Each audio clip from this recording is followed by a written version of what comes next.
right, here we are again. Podcast number 4. This is Ozonics Killerwinds podcast. I'm Cole Tanner. I'm Nick Simon. We've got our first guest, inaugural first guest. Ooh. Yeah, pretty special. It's a big day for us. Yes, I know. Big day for me. Yeah, right before we started, I wanted to say that Zach Rinn was the owner of Providence Marketing Group, but that's not even close to true. Jeff Bergman is the owner. He's a heck of a nice guy. He is the man. Zach Rinn is kind of the. I was saying we were saying he's a jack of all trades, master of none, but he said he's the Zach of all trades.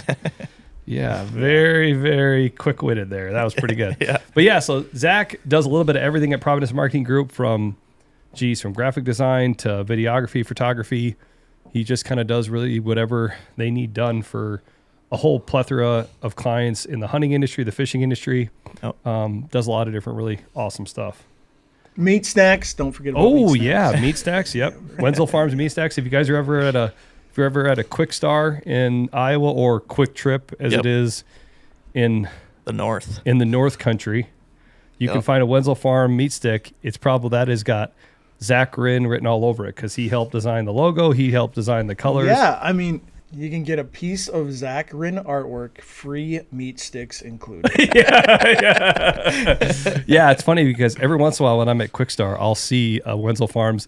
Sometimes they have them right up by the counter, and I'll hold one in my hand and take a picture of it. I'll just write, "Good job" to Zach. He doesn't even respond. I think that's kind of funny. He never even says. You must be anything, sending it to somebody else because I'm not really getting them. So what? that's I even said more that funny. to you a while back. I'm going to find it right now. That really makes me frustrated. Here, I'm going to find it. I can't believe the last time I said to you, I was like, really? I'm like, are you mad? I'm like, geez, I thought that was kind of funny. Here, let's find it. I'm looking it up right now. My Yeah, artwork right there. comes with December flavor. 30th. See, look.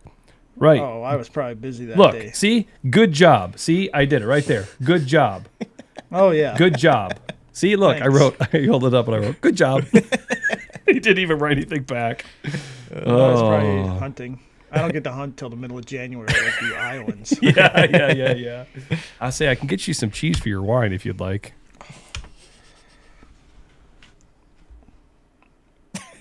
Doesn't even get a response. Well, I didn't hear you. Sorry, I hit mute and I have everything muted on my computer screen. So inaugural, first time hiccups. You get all. Yeah. No, I just said I can get you some cheese for your wine since you don't get to hunt till January. Oh yeah. Oh. Hey, you get some cheese for your wine. You can eat your Wenzel Farm meat stick with it. That'd be perfect. They already have a couple different flavors: bacon and cheddar, jalapeno cheddar. This all guy, that kind he of can't stuff. even shut it off. He can't A lot of control plug. I'm himself. like a NASCAR driver. You know what? Actually, Get a all the really sponsors in. a really fun thing that I never knew about Zach Rinn until a couple months ago. Zach is really into, what do they call it? E-racing? Well, iRacing, iRacing. Yeah. but yeah. Dude, have you ever heard of this? No. Oh my gosh. Okay, so this sounds really fun. And I have to not look it up because I'm pretty sure I would be just ordering a bunch of random crap. But basically, there's some sort of, I guess Zach, you can explain it better. But the gist of it is that you can get online, you can get on the line, and you can log into these games and all these different NASCAR tracks, and you can get steering wheels and pedals, and you can race against all the other people. But I guess it's like super realistic, and sometimes there's like legit NASCAR drivers that are on there. Oh yeah, right. I've seen that. I've seen like actual NASCAR drivers use that for like practicing. Actually. Yeah. So is that kind of what it is, Zach? I mean, you have Yeah, it is. That's exactly what it is. And there's people that spend buku dollars on like legit simulators where motion rigs and it all moves around. Like I like to race the dirt. Grew up loving dirt. Never be able to afford racing dirt. Yeah. So I do it on a simulator, and plus it works for family. I'm not gone all the weekend racing dirt, but I like to do it racing dirt. I can race sprint cars, late models, all sorts of things. It's just something fun to do. And I don't have the big fancy setups with the simulators, motion rigs, all that. I've just got a basic Logitech steering wheel. It works. It's fun. You're racing against people. There is some AI stuff, and that comes more in the NASCAR world. But a lot of the times you're racing against actual people. So Crazy. I mean, there are some idiots out there, but you're communicating, and you're trying not to dump people and wreck people. But there are some people out there that do it. But it is fun, and I race all fixed setups. But there are a lot of people that I mean, you tweak and finesse setups all the time. You can just to make them run loose or tight, however they are on dirt. That sounds awesome. When he says communicate, that means trash talk. That's what Yeah, that means. there's some of that. Or if I mean, like if you bump or you give somebody a dirty slide job, you're bound to hear about it. That sounds That's awesome. that is the last thing that Cole needs. Oh my gosh, I can tell I'm like getting my blood pumping right now. It's funny because I grew up watching dirt track racing too. You know what I mean? Like, so we work in Mason City. There's a nice dirt track here in Mason. You know, Boone Super Nationals is always in September. That's like the modified Super Nationals. Big event for the year. Yeah. So yeah, no, and let's say I love dirt track racing. There's something. Years ago, somebody asked me that, like, why do you like dirt track racing so much? Because I've never actually raced, Yeah. But I think the thing that I enjoy about it is it's really fun to go. I love to be around things and be around people that are passionate about what they do. Yeah. And I'll tell you what, you get around people that race dirt track racing, they're not doing it for the money. Yeah. You know what I mean? Like, there's very few of them that are like making a living dirt track racing. But man, they're passionate about it. I feel like it's like racing in general is just like a different world. Yeah. People are just insanely into it. The smell, the noise, the shake. Like I've done a couple videos and photos at the speedway around here, Mississippi Thunder, and they have the World of Outlaws coming, and I plan on going again. But the World of Outlaws late models, and it's just you get up next to the edge of the wall, and they're coming around, and you get the slow motion, and it's really cool. That's sweet. I was actually really lucky. This has been years ago now. Before I worked at Ozonics, I had a buddy that was a modified driver, and then he switched to late models. And there's like this Deary series in Iowa that runs all around. And he asked me if I wanted to help, like be on his pit crew. Yeah. I have a commercial driver's license, so I have a CDL. So then I could drive. He had like a legit rig. That was got legit rigs. Oh yeah, dude. He had like a semi with like a camper, and then he had like a a trailer behind it that the cars would go in the top. Oh yeah. And like he had these. It was legit. And I was the low man, so I was in charge of sanding down tires and scraping off mud, but it was really fun because I mean you were right there and you lose a lot and then you win once. Yeah. And it's just like euphoria. Right. I mean, I can see it feels a lot like deer hunting, Oh yeah. The passion, all the sights and the sounds, and then when it all comes together, it's just next level. It was really fun to be involved. I did it for a couple of years just helping them in the pits. And it's pretty insane how much those guys get into it. Setup, are they tight, are they loose? So much of stuff. Looking at lap times, looking at what other guys are doing, what motors guys are running, what tires, how they're got their spring set up. There's so much into it. It's really how they're geared. It's really crazy. Right. Well, and there's just a lot of finesse too, like throttle, brake control, that kind of thing. It's not just put it to the floor and everybody's trying to go as fast as you can, right? It's how do you get around the corner? How do you get around the track faster? Yeah. Even like that's the interesting too. When I was a kid, all the tracks around here were half-mile tracks. Everything was big. It felt big. Now everything's gone to smaller tracks. Like in Iowa, even Mesa City is a 3/8 now. Boone is a 3/8. A lot of the tracks are 3/8, and it just makes for a lot more competitive racing. And that's kind of cool. Anyway, let's get back on track. So the whole idea today of what we're talking about is we want to talk about trail cameras, and we're going to talk a little bit about, we're going to talk about where trail cameras have been, where they are now, how it has evolved, how it's continuing to evolve, where we all think things might be going. And I think Zach is uniquely qualified to talk about this. He is a hardcore deer hunter, lives in Minnesota. He's got just a couple cell cams out, just a couple, just a few, just a couple. So, and I think, and we all have a few different types and styles and brands of cameras that we use. So I think we're going to talk about kind of what we like, what we don't like. So let's get into it. So I think as we start, let's talk about the evolution of cameras. I remember when I saved up, the first camera that I bought was a Cuddyback camera. Yeah. I remember, as a teenager, everybody said, man, Cuddybacks are the best, And I remember going to Cabela's and looking at them and seeing the brown slender that looked like had like a tree bark design on it, and looking at the boxes and seeing the pictures. I'd never seen anything like it. I mean, Zach, what was your first trail cam experience? What was your first camera? Do you remember what the first one you ever used? Yeah, I think my uncle had a Cuddyback, but I had a Moultrie. in the black box, it had a 6-volt like brick battery that you had to use. That was the first digital camera, I should say, because my uncle had a few. And my uncle, when I refer to my uncle, we all hunt the same farm, so it's all the same. Yep. And he had a few film ones. Man, I can't remember what they were. Yeah. Offhand, I think they were cutty back, but yeah, I can remember that we'd have to pull film, and he would have to go get them developed. Right. Isn't that something? It's crazy to think that that's where it started. Yeah. It literally started with a little Polaroid camera inside that had some sort of sensor that would make the camera go off. Yeah. I mean, it's incredible to think about that. Right. Yeah, my first camera that I ever got, or that me and my dad got, it was a Kodiak Scene, it was called. And really good camera, I thought. I mean, we used it, for years and years and years. Mm-hmm. And but before that, we hunted a lot without cameras, actually. Yeah. And it was pretty fun because you just kind of go in not knowing what's there, really. So it was absolutely kind of cool to not have them. Well, and I think the interesting thing is I feel like I'm 38, Zach is 56. No, I'm just kidding. No. 35. Okay, 35. Nick here is 14. No.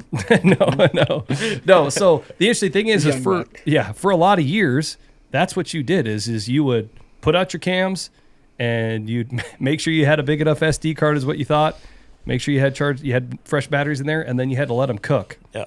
I know I had the problem that I couldn't stand it. Oh, God. I was in there constantly. I think about it now about the pressure that I put on my pieces that I hunted, just because it would be like, I'd put them out on like a Friday afternoon and it would be like Sunday night. I'm like, no, I'm going to go check cams. Yeah. You know what I mean? Like, I just couldn't hardly stand it. Yeah. I mean, I would usually give them longer, but you know what I mean? You were just chomping in and out all the time. Oh, yeah. I was the exact same way. I was out there. Once I got my license, it seemed like I was going and checking cards like once a week. Yeah. Which is just insane to do that throughout the summer. Right. Yeah, and I think I was the same way. Yeah. Same way. Like every week I had to be out there, and it was not good. Yeah.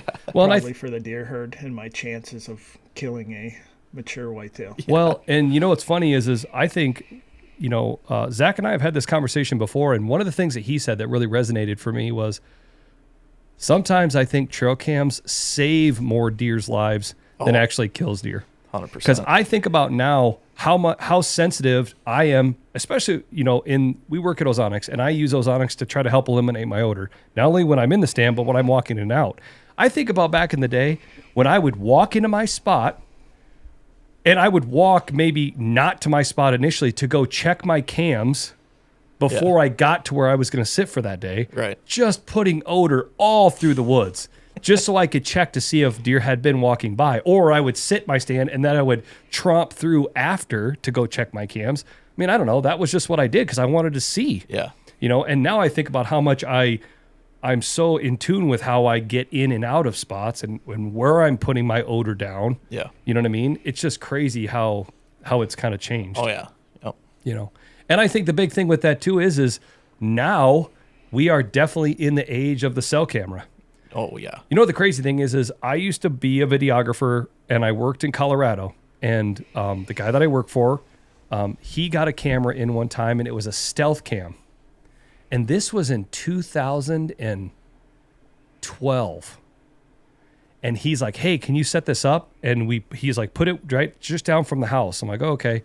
And we had to get on this website and create this account and then go on US Cellular and or Verizon Wireless or whatever. And I'm like, what? And I was like, what are we doing? And he's like, it's a cellular trail camera. And I'm like, what? I'm like, how is that going to work? And then sure enough, it would take pictures. And at that spot, there was some whitetails and some mule deer in this foothill country. And then you could get on the computer and pull up this website. And then there was the pictures. And I remember just the light bulb going on. I'm like, holy crap, this is awesome. Yeah. And now fast forward to 2023, I don't even put out regular cameras anymore. Yeah. Alls I have is cell cams. Right. I mean, it almost feels like you're just like, why would I put out a regular camera? You know? I mean, and I don't know how many times a day I'm looking at my cell cams every day. Yeah. How many years, Zach, do you think that you've been using cell cameras now?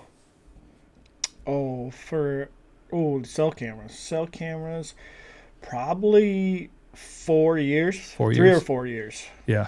Yeah. What about you? Last year would have been our second year only. Okay. Yep. Yeah, so this is probably my fourth year, probably about fourth year. Yeah. I have always used, and we have a great relationship with Tacticam.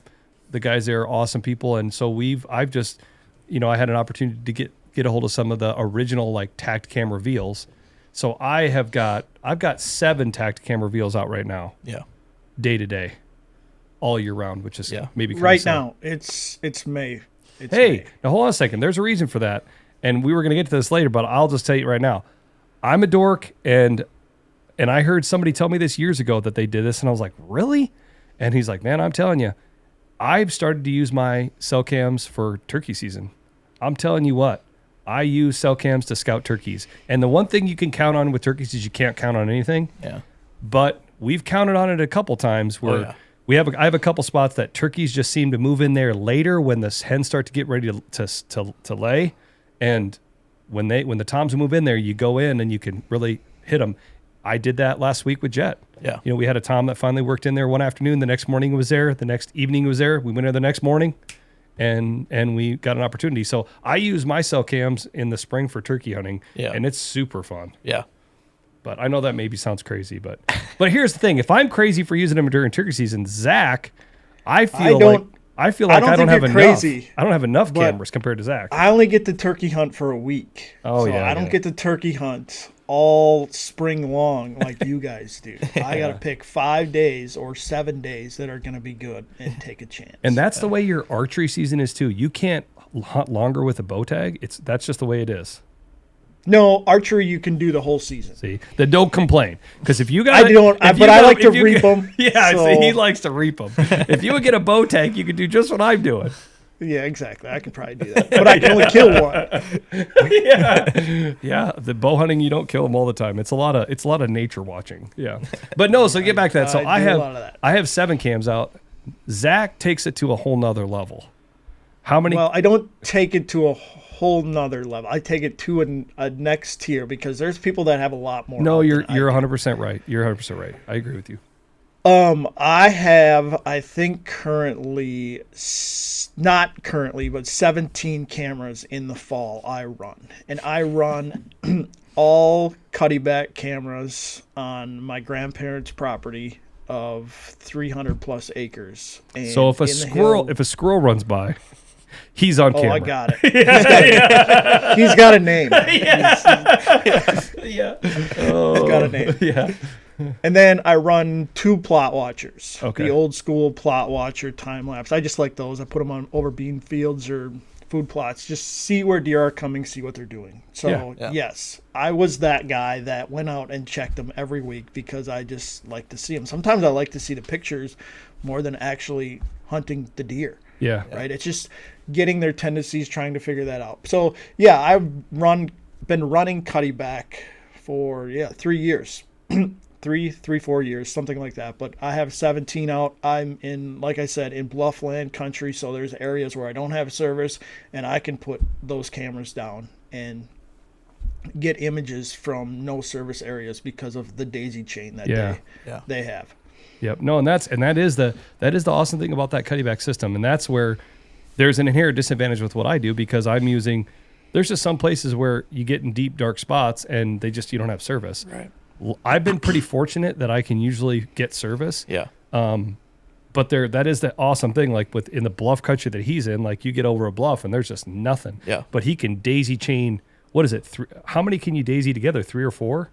You can daisy chain it up to 24 of them. Oh, really? Jeez, oh, Pete. Yeah, it's just going to take longer for them to get to the main. Okay. Ideally, you like to set it up as a wheel and a spoke, right? You put the cell cam in the middle, and then all the other cams go around the outside. Okay.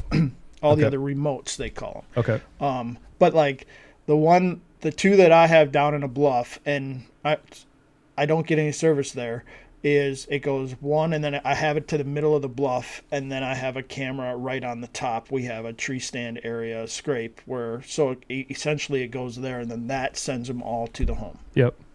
And it's interesting too. It's interesting too when you talk about like, the differences between like a Cuddyback system and a Tacticam system, right? Also, the thing about those Tacticam reveals is they don't break the bank. Yeah. Right. You can, for me, I can go for quantity. Right. I've got 7 of them. But the interesting thing is the cameras aren't as expensive. But then it's not like the plans are crazy expensive either. But when you're running 7, all of a sudden you're paying like $70 a month. So it's like I save money initially, but I kind of spend it later. And then the nice thing about the Cuddyback is his cameras are a bit more. Yeah. But then he really saves it on the other end. Yeah. Because I mean, for like running 17 cameras, you're not hardly paying anything per month. Well, I'm on the plan that I run. I think for $40 a month, you can get unlimited. Okay. So like Cuddyback will run up to 24. You can link up to 24 remote cameras. So for 17, I run the $20 a month plan. Okay. And then there's I think there's a $5 or $10 overage charge. And then I usually hit that overage in the September and October because I hit them on scrapes and that kind of thing. So when things start really ramping up, I'll hit that overage, but it's still $30. And I've got, I should have did a little more research before you sprung this on me and show you how many photos I've got in that time frame. So it'll show you how many pictures that it's actually sending in that $30 or mainly $20. Right. And like the good thing about that is too, so I'll run them, and the good thing about that is my wife doesn't complain about the cell camera subscription fees. Subscription fees, exactly. I mean, I was on one forum looking at people and they say, oh yeah, I paid $200 a month. I'm like, are you kidding? If I said, honey, I'm going to spend $200 a month just for cameras to be out in the woods to take pictures of deer, she'd go, are you nuts? Yeah. So anyways, I can have them out, and then I just essentially pause the plan, and then in July I'll run them all back out again and up the plan, start it again. There's no fee to start it, and I'm rolling again. And Tacticam's like that as well, where you can like start and stop them, which is pretty awesome. Yeah. I'm a dork, and I end up just running them. Yeah. You know what I mean? Yeah. I just kind of, I'm like, it's just, I think the fun thing too is which it's kind of funny. I didn't see this coming is my little boy Jet. Every day. He doesn't come up. He comes up in the morning. If he's not sleeping with me in bed already, he'll come up there and he'll be like, hey Dad, can we check trail cameras? I mean, he knows the passcode on my phone. We have them. We create little folders and he stars them. He knows we have a predator. We have turkeys. We have velvet. We have hardhorn for different farms. And he knows which one. He knows where the cameras are. And he can read, oh yeah, that's the river spot. That's this spot. So he really enjoys it too. But the nice thing is you can turn them on and off. And, here in 2 weeks, turkey season's out. And I've started to see a few velvet bucks here and there. But do I really need to watch them between like May and like July, August? Maybe like by July, August. But for maybe May, June, I could probably shut them off and then save that bit of money, for a while. Right. Yeah, but there are a lot of companies that if you pay annually, you get a discount. I know Cuddyback is that way too. I mean, it's cheaper if you pay annually. Yeah. Right. So you just have that subscription all year long. Yep. And you and your dad run a few cell cameras as well, right? Yeah, we use Moultrie. Okay. There was a pretty good deal on, I can't remember what site it was, but we got 4 of them for like $70 a piece. Dang. And they've been really good, I think. Granted, I haven't used anything else, so I can't really compare them to anything, but it's been perfect for what we do. I think the plan is $10 a month for each camera for 1,000 pictures. Yeah. Which where we're at, there's been a couple times where we've gone over the 1,000, just from wind trips and whatnot. But for the most part, that's more than enough for us, just because the way our farm lays out, we're not really putting them in bedding areas and stuff like that. We're kind of just putting them on field edges. That's mainly how the property that we hunt is, I think it's like a little over 300, but it hunts way less than that. Yep. So we're hunting a lot of field edges and stuff. So we just have them set where, we kind of know from experience where they're coming in and out. And so that's where we set them. And, during the summer, you definitely get a little bit more. And then as the season goes on, it slows down just a little bit. So yeah, it's worked perfect for us. I mean, it's just, I think it just goes from farm to farm, person to person. You just got to do what works for you. And it works great for us, and it's been really cool because, you know, being down in Iowa, I can still kind of keep an eye on what's going on at home. So it's been a really cool way to kind of stay in the loop a little bit. So. Yeah. Well, and I think that's the thing I would say too, that's been that one thing that I feel like I've really tried to take advantage of with cell cams. And I feel like this is what really interested me at first was we live in North Iowa, but I hunt a lot of Southern Iowa spots. Yeah. Spots that are 3 hours away. Yeah. Well, just going to check cams is an all day deal. Yeah, exactly. And so to be able to put some cell cams out and just to be able to leave them. Yeah. And, you know, I've been really impressed with the Tacticam battery life. Yeah. But geez, if you buy a solar panel, the solar panel's got batteries in it, right? And you put the batteries in the camera, you can put them into deep spots on bedding areas in the summer or wherever and let them cook until January. Right. Never have to go down there again until you want to hunt it. And it's that for me has been a huge advantage. My buddy Chris and I, he has a place and that he is gracious enough to let me go and hunt too. And we did that last year. We put some cams in some spots that were just spots that we didn't want to have to go into again, put a solar on it and just good to go. Yeah. I mean, that's just killer that you can do that. Right. Yeah. And it was pretty fun last year too.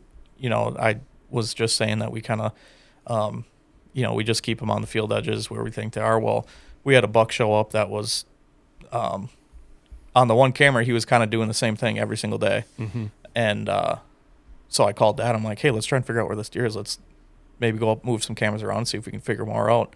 And we moved 2 cameras, and that first night, I mean, that deer read the script. We had him on all 3 cameras. I'm like, well, now we kind of have a better idea of where he's bedding. So I think that aspect's really cool too, because you can get that intel, you know, as soon as it happens. Right. So that part is why I love them. It's super interesting. Well, and I think what you just say, or what you just said there is a really interesting point.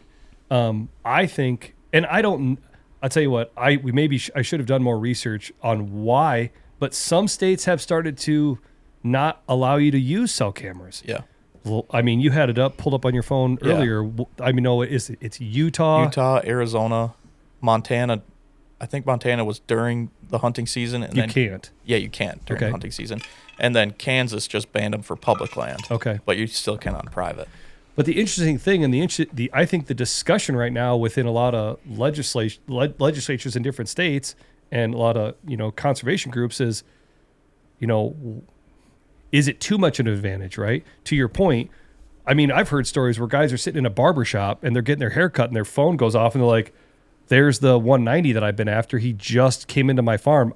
Like, his hair is uneven. He doesn't care. I got to go. You know, I know for me, I set up cameras in the fall and I turn the notifications on when I'm in the stand, and I set my cameras in spots that from my stands I can't see. Yeah. Right. So like, that's my eyes. I can't tell you how many times the last couple of years I have been sitting in my tree stand and I've had my phone buzz and I look and I'm like, nope, there, something just walked out. I'm standing up looking down the tree line before the deer would come out, where I normally would be like, you know what I mean? It's, you know, and they're already at 40 yards. Yeah. So it's really created a inherent clear advantage for me that I didn't have in the past because I can do that. Yeah. The last, now, is that right or wrong? I don't know. I mean, it's legal. Yeah, exactly. It's legal. Yeah, it's legal. The last 2 bucks I shot probably wouldn't have happened without cell cams. The first one was a night during gun season, and I got a picture of a buck probably 350 yards away, and I just got out of my stand and just kind of made a play on him. Oh, really? And I shot him. Yeah. Oh, wow. And it would have got way too dark before he made his way down to me. Isn't that something? And then the next buck I shot, I sat the same stand 2 days in a row, and I'm like, well, I'm not going back in there. Mm-hmm. Well, all throughout the night, I was just getting blown up with this buck. Yeah. And I'm like, well, I'm just going to go back in there. And sure enough, he came through first thing in the morning and shot him. You know? Zach, how do you feel about that? I mean, how do you feel about the idea of it being an advantage in that such a way that you can see deer before they walk up to you or know that they're there and then move in because of the cell cam? I mean, where do you fall on that? I guess I don't really care too much. Either one way or the other.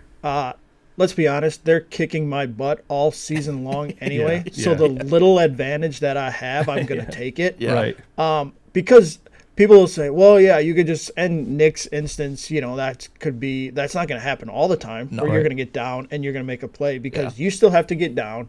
You still have to get out of your tree. You have to sneak to that animal, swirling wind, regardless if you have any Eurosonics on, anything like that. You still have to sneak up to that animal without the buck or the 5 does that he's with or the yearling bucks, and you still have to try to harvest him. I think that's why I kind of don't understand everybody says, well, cell cams are such a disadvantage. Well, they can be, but they can also be they can be an advantage, but they can also be a disadvantage where you could be blowing more deer because you could be like, oh, here's a deer. I'm going to get out of my tree stand, and poof, you just blew him out of there, and he's not going to come back for months. Yeah, exactly. I mean, the big thing that I've said this in I think it was our first podcast. There's still deer. Yes, they're still very smart animals, and so much still has to go right. Just because you get a picture of it on a cell cam, I don't see it really. I mean, maybe it ups your advantage a little bit, but it's not like a sure thing. You know, not enough. And you're still playing in their court. Yeah, 100%. Yep. Yeah. No, and I mean that's even like as this turkey season's played out. We just had that. I have a permission spot that I hunt, and I have a trail cam that I call the river spot. And it was funny because we sat the river spot.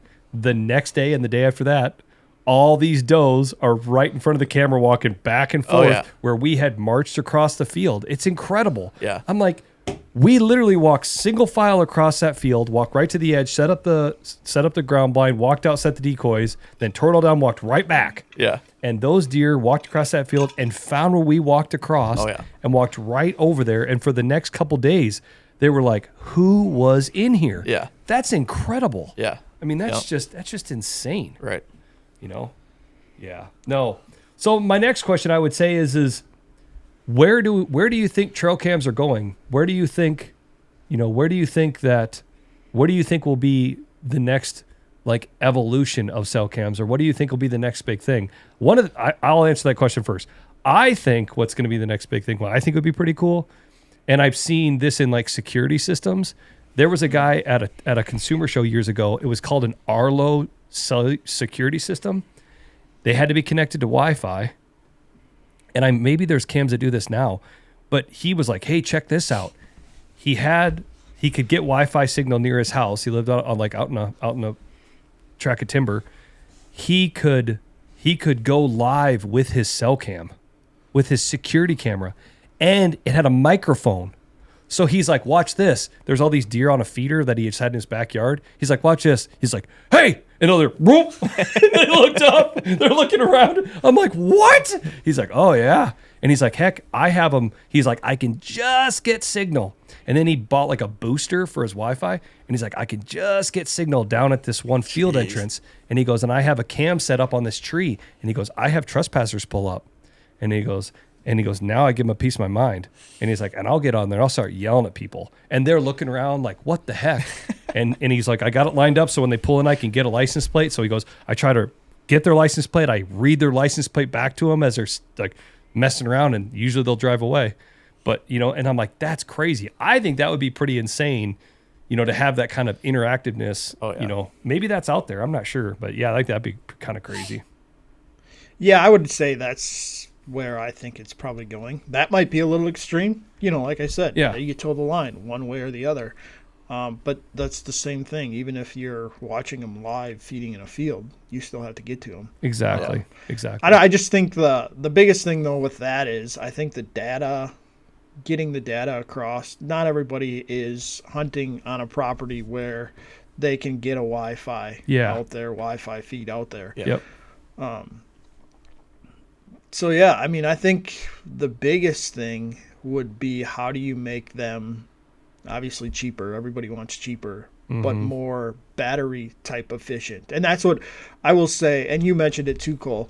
I will say the biggest downfall that I have with cutibacks is I have a massive amount of D batteries that I go through in a year. This year I'm going to do the cellular We're going to set up most of them cellular, and they have that sun and shade cellular. You mean too. solar? Yeah, solar. Yeah, we're talking cellular. He's going to go cellular with his Cuddy bags. They're going to be more cellular than ever before. I mean solar. They're double cellular. Tomato, potato, They're double cellular. They're like twice as good. They're double cellular. Two different things. They sound fairly close. But yeah, solar, we're going to use the sun this year.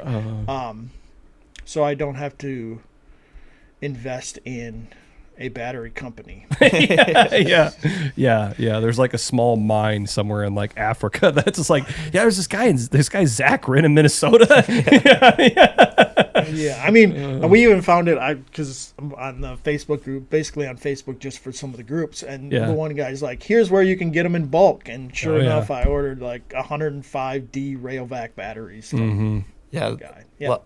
Last year, the guys at Midwest Whitetail, they all ran Cuddy backs, and Mike Reed, obviously on the River Farm is a 500 plus acre farm, so he's got a lot of cameras, and I always thought it was just so funny. He had his Kubota side by side, and it was always there was just cases and cases of D batteries. Isn't that something? It was just insane. Yeah, it was crazy. Yeah, no, back to your question, Cole. I think being more energy efficient somehow. Yeah. And obviously smaller. I always think it's funny how people would be like, well, it's got 20 megapixels, or this one's got 24 megapixels, and this one's got 48 megapixels. Honestly, how many people have their cameras set up to take 48 megapixel photos? Right. Unless you're on some just majestic property, you've got a bluff land in the back, bean field, and hey, I've got a 180-inch buck that when he steps in front of this camera, it's going to be a picture that I want to blow up on my wall. Yeah. Like, you go through photos, and I have them at the lowest setting so I can click through them faster. Yes, I agree with you. That's one thing that's like the tact cams. It takes pictures of like the low res, and then if I want to, I can just HD it right there, and it just sends to my phone. Sometimes that's like, we had a Tom, so stupid, but we had a Tom that I was like, oh man, I think he's got some nice spurs. It was pixelated in low res, so I high res it, and get those, and I'm like zooming up right on it, and you can really tell. Yeah, it's pretty incredible. Yeah, and that's the one thing I personally don't like about the Moultrie is if you get a picture that you want HD, you click the HD or whatever, and you have to wait for that camera to take another picture for the HD to come in, and like I said, like, our cameras really kind of slow down. So there's been times where it's been like a couple days before we got it. Like, come on. Like, I'm just waiting. Then finally I get that thing. I'm like, oh yes, here we go. I get that HD. Yeah. So that's one thing that I don't really like about the Moultrie is it would be nice if you could get your HD pictures a little bit quicker. But I guess I'll chime in on the Cuddy back system then, how they do it.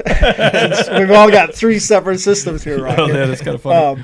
But the Cuddy back is they'll send you the low res, but the higher res is always on the card. Okay. Yep. So when you pull the card at the end of the year, you just go through your camera card and they're all there. So if you wanted a high res photo, you can go in there. Got it. And you can go in there and get them.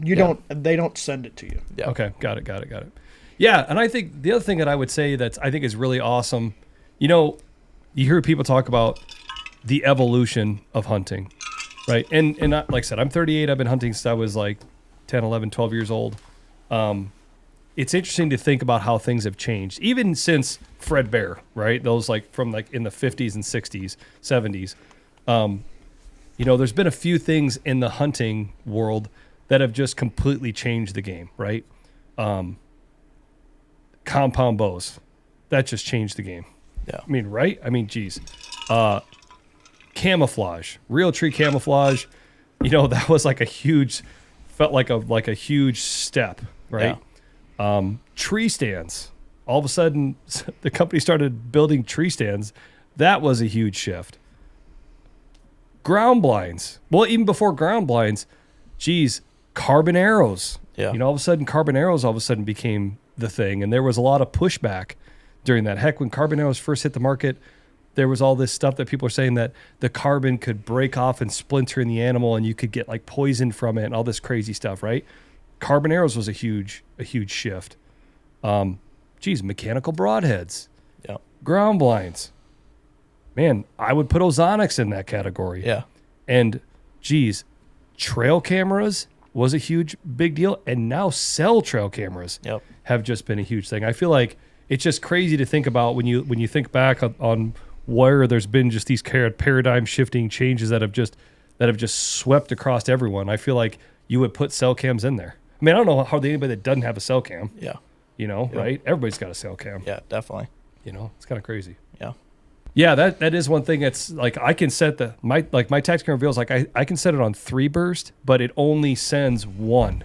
You know? So like the other images will be on the card, but it's only going to send me the 1. So sometimes that bites me because I'll have like right now, I've got hens walking by and there might be a tom straight behind him, and then all of a sudden, I just don't get it. Yeah. Or I'll like a couple minutes later, I'll get just the back of a tail fan, because it was the 3 burst. Yeah. But it only sent me the first one. Yeah. Does that make sense? And that's one thing that I do really like about Moultrie is you can set it to 3 bursts and it takes a picture and you get the 3 pictures right there. Got it. And I think there's a really big advantage to that because, I mean, like you said, I feel like you can definitely be missing some things for sure. Mm-hmm. So, yeah, I like that. And then as far as the app goes for Moultrie, it's okay. Mm-hmm. It's nothing to write home about. I mean, it's a little bit laggy and it's not the greatest, but I've heard a lot of good things about the Tacticam app. Oh, dude, I love the Tacticam Reveal app. Yeah. I mean, and I feel like they're always doing updates. It's really intuitive. It's really easy to get around on it. I mean, think about it. Jet's 6. Yeah. And he's just like, he knows right where to go. Yeah. And you can put it in like a more advanced mode. Yeah. For the settings, you can kind of put it in more of a standard default mode. Yeah. The other thing I will say, and I think that this could be said about all these companies we're talking about, whether it's Tacticam, Cuddyback, or Moultrie, I've always had really great experience. If I don't know something, I'll just pick up the phone and call. Yeah. I mean, part of that too is like at Ozonics, we take a lot of pride in our customer service. Yep. And sometimes customer service is a service to the customer. And with that said, we try to really make sure that we're available. We're here to talk. And I feel like every time I've called Tacticam, they're awesome. I mean, they'll walk me right through it. They've got the app. They've got the cell cams right there. They're trying to figure it out. Yep. They've been really, really good. Yeah, Moultrie's customer service is awesome. You're talking to somebody within a couple of rings every time, and they're always Johnny on the spot. They're really good. Zach, for the Cuddyback for the link system, there's not an app for that, correct? Yeah, there is. Oh, there is. There is. Yep, they have an app for it. It's more of a website. I think it keeps getting upgrades and updates. Yeah. So yeah, there you can go in there. You can go in on your phone and change settings, change all sorts of different things. Yeah. And they also have They have a folder where you can another payment plan or fee. You can save your animals there. So instead of saving them on a computer, you can save all your animals. You can label 3.5-year-old, 4.5-year-old. That's cool. And then you can just filter everything out via the website, and so everything would be all right there. So say you have a 3.5-year-olds you're watching, you filter them, name them, put them in your folder, and you can every time you see that animal, you click and send it to that. Nice. And also that's probably what is coming next for trail cameras. I would say an AI system. I mean, I think they have it right now where they identify like bucks and does, but I think it'll get to a point where, and maybe Spy Point does, or they've been working on something like this, where it'll be like, okay, this buck has a kicker here, this is the kicker 10, and every image that gets hit with that goes to that file. Right. Man. Yeah, I think you're right on track there. I mean, with what everybody's seeing on AI all the time. Yeah. It's incredible how much it's evolved and how much it's moving forward, like at like lightning speed. Yeah. That I think will be pretty incredible to see when all of a sudden it'll know that's the Big 10 or that's this guy, that's a doe. Yeah. That's pretty incredible to think about. Me and my buddy were talking too. One thing that we thought that they could implement is like a super advanced kind of like weather tracking, just really in depth on like what weather patterns like the deer are in and stuff like that. And that was just one thing that me and my buddy have talked about too, which I think they could maybe make some advancements on too. I mean, obviously you see, temperature, and some of them show like moon phase and stuff like that. But, if you could go way in depth, if it, could somehow track the, wind direction or anything. That's a big one for me. And that's what I wish that would be kind of a neat feature to see from any cell cam company is I know what I'm always cross-referencing when it comes to using my cameras to try to figure out where I'm going to hunt is I'll look at, if I get a certain buck on camera, I'm going back through the history on the weather app, looking at the wind direction. Okay. Because obviously a big buck, a mature deer, any deer will try to walk with the wind in their face. Yeah. So is he walking by on a certain wind? Why did he walk by? If I can dig deeper into that, it'd be kind of cool if you could say, okay, this camera is, and you could put a location on it, and then it would just, even if it's just the local weather, that's probably going to be close to the prevailing wind in that area. Yeah. Say that today it was in northwest, and the weather said it was between 15 to 25 or 5 to 10. That would be kind of cool, because I'm always doing that after. I'm jotting things down, looking at, okay, did he walk by for a certain reason? Right. And looking at the wind more than anything. Definitely. Yeah. As one of the main things. Yeah. Yeah, I do the same thing, Cole. Like, I've got a couple hit listers. Well, they've been shot, not by me or my uncle, by the neighbors. But regardless, and we were tracking them. I was tracking them every time they would come in, like west wind. There was one deer, I think it was a 7.5-year-old deer. The neighbor killed him. Great story. Anyway, he was coming in, and we have watering holes set up, and it was interesting. And maybe this was just how the camera was set up, or things like that, just a coincidence, but I don't think it was.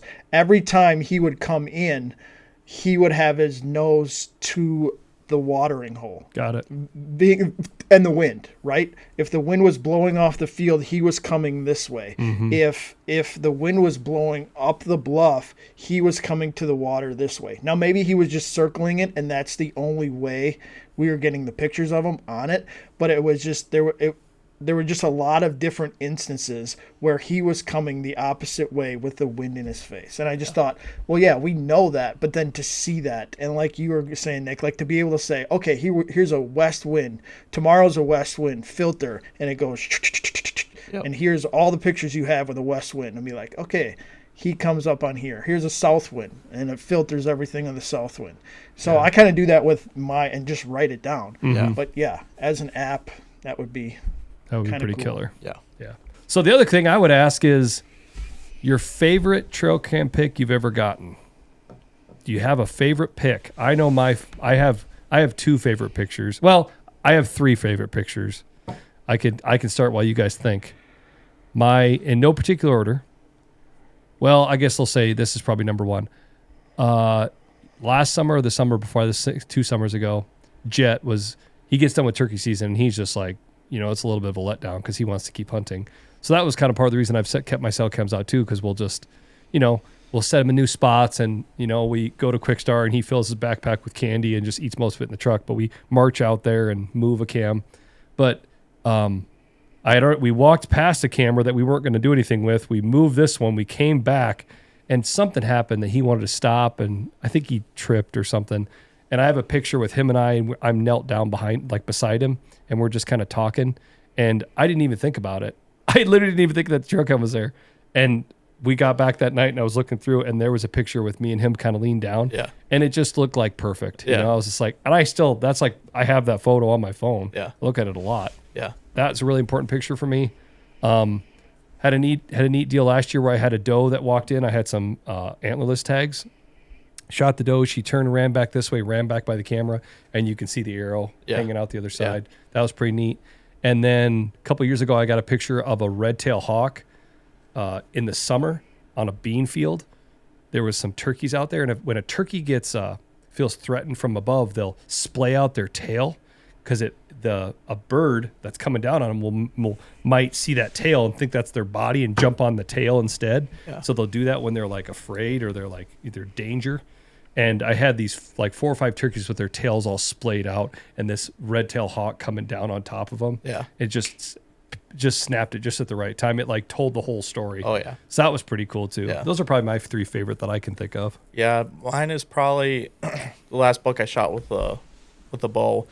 Would have been 2 years ago now. It was funny. I had a great morning. I saw 8, 9 deer, and there was only one picture, or there was a picture of me walking in, and the only picture of a deer was him all hunched up, like right as I shot him. Oh, really? Yeah, it was pretty cool. Just getting ready to load. He was just like, you could tell that he just got hit. It was pretty cool. Awesome. And then, of course, that morning there were some cool ones of me and Dad dragging them out. And then probably like the first big buck I got is one that always sticks in my head. It was just a really nice 10-pointer with both split G2s, and it was just, he just looked immaculate in the picture. Yeah. So that's one that definitely sticks out with me. Right on. Yeah. What about you, Zach? I don't know if I have too many. Like my kids are just getting into hunting. 17 as well, cameras and he doesn't have a favorite picture. This guy looking at you, he's like, I don't know. I mean, there's just so many to choose from. I just flipped through them. No, there's a couple instances that you have where it leads to a favorite moment or a story. I've got one where, and this was one of those disadvantage of a cell cam, almost a disadvantage of a cell cam, but this was a disadvantage of a tether. I was hunting November 4th morning. There's the property that I hunt, we have a barn, and then right behind the barn there's a good scrape line. I was hunting on the opposite side of that scrape line. I'm sitting in the tree stand, 7 o'clock. I get a picture of one of my hit listers I was chasing, and he's at that scrape. So I'm like, the gig is up. Thought it was over. And Cuddy back delays it a little bit. So, it was 7:30 by the time I got the photo. I'm like, I'm going to get out at 9, right? Because I had to get to work and all that kind of stuff. So as I'm getting ready to get out, I just hear this slow crunching. And it's all of a sudden, here he is right behind me at 5 yards. Well, I'm in an oak tree and I can't get spun around to shoot him. And I can't do anything and he just on a dead, just steady walk all the way behind, and I never saw him again. I tried to grunt. I tried to, don't do this at home, kids. I even tried to take my tether off to try to shoot him. Maybe you want to bleep that out because that's not safety. It's not swear words. But I mean, and he just wouldn't stop. And then all of a sudden, when I finally got him to stop, I yelled, "Hey!"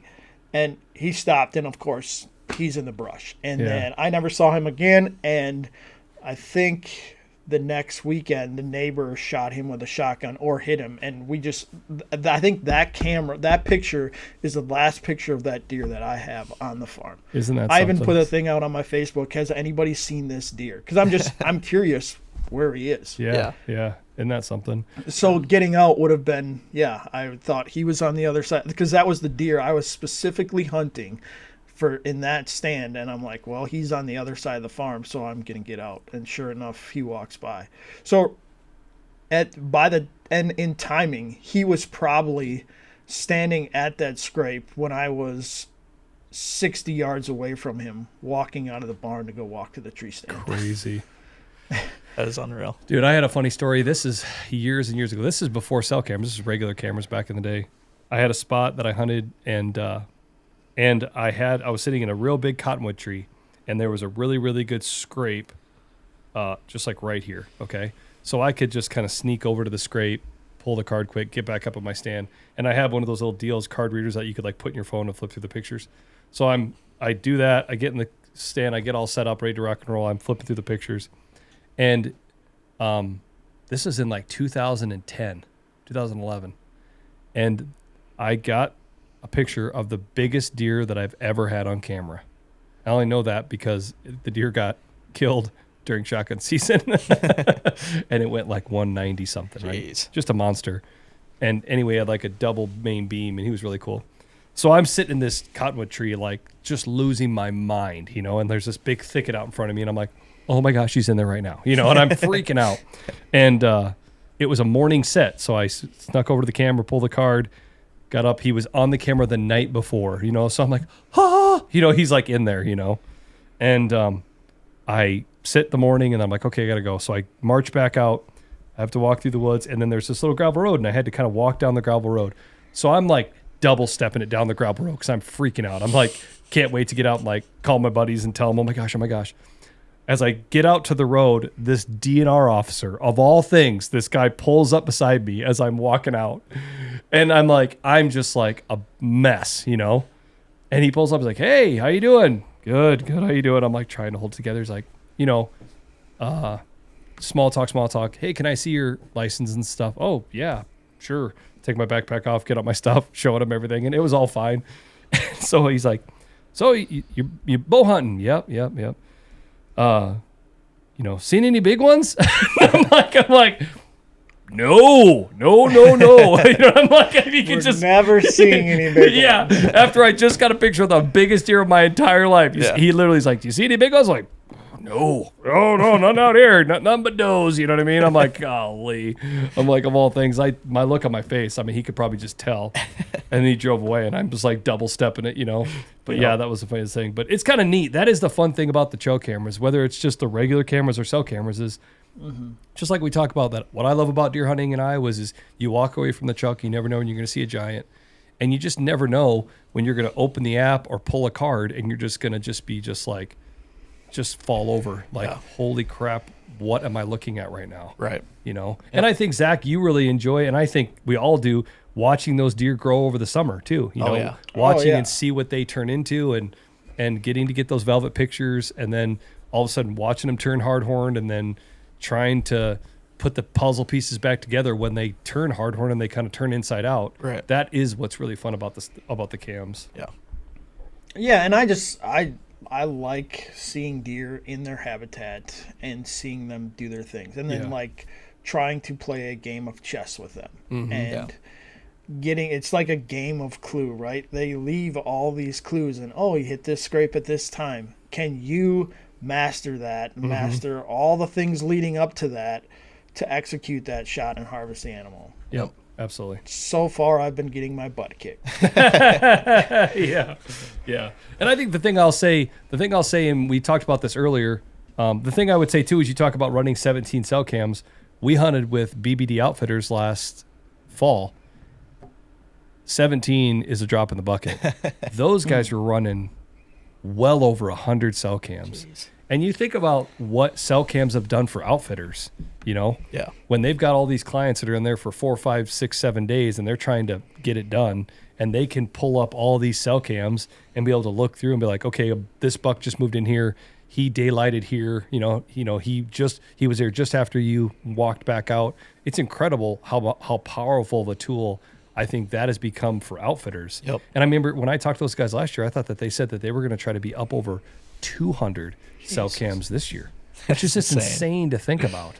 And it's an excellent, honestly, Homegrown does it too, and I follow them a lot of the stuff that they do. And it's an excellent marketing tool. Yes. Right? Like, yes. You're posting these cameras, and so-and-so is going to be like, yeah, I want to shoot these deer. A lot of people don't post trail cameras on their social platforms because, they like to hide it and keep everything there. But, yeah, those outfitters are posting social on their stuff. It's like perfect marketing to get people that want to come and hunt. Well, dude, I know Buddy and I were looking at it.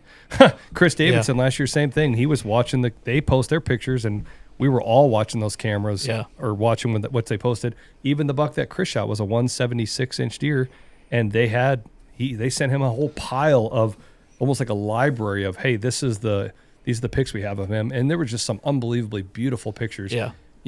Just raising his nose up on a tree branch and just like totally perfect. Yeah. It's awesome. And I know those mean a ton to Chris. Heck, they mean a ton to me because I got to, put my hands on it after he shot it. I mean, it's awesome to have those trail cam pics. Definitely. Yeah, that's really cool.